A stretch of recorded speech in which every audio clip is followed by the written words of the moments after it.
Então o meu filho se lançou nessa última fogueira santa, ele se lançou, até quando ele ligou para mim e disse: mãe, eu dei tudo que eu tinha, eu botei no altar pela senhora. Aí eu ainda acho que debochei, desliguei, que eu não queria falar com eles. E 2 dias depois da fogueira santa, eu criei uma força assim dentro de mim. E até hoje eu não sei explicar. Eu arrumei minhas coisas e vim embora para o Recife. Isso aí eu só tinha só a roupa do corpo, só a roupa, porque tudo eu já tinha vendido, eu já tinha dado, o que eu não vendia eu dava, eu não tinha que ficar com nada, era uma coisa assim atrás de mim que eu não tinha que ter nada. E 2 dias depois dessa fogueira santa, agora aí, eu vim embora para o Recife. Hoje eu estou aqui, vai fazer 6 meses que eu não uso mais droga. Eu não uso mais nada, eu não tomo nenhuma medicação.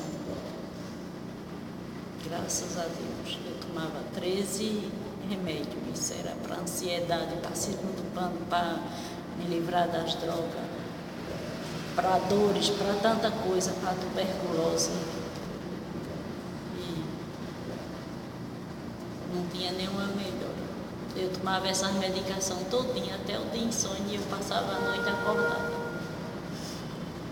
participando das campanhas, dessa campanha da Rosa mesmo, que é uma bênção.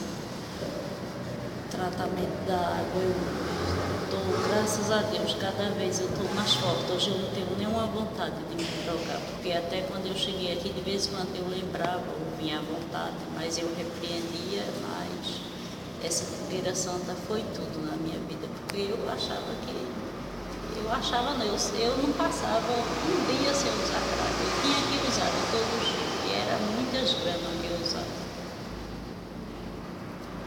E apenas 2 dias depois da fogueira santa acabou a raiva, acabou aquela coisa que me afastava. Hoje, se eu pudesse, eu acho, eu até morava dentro da igreja.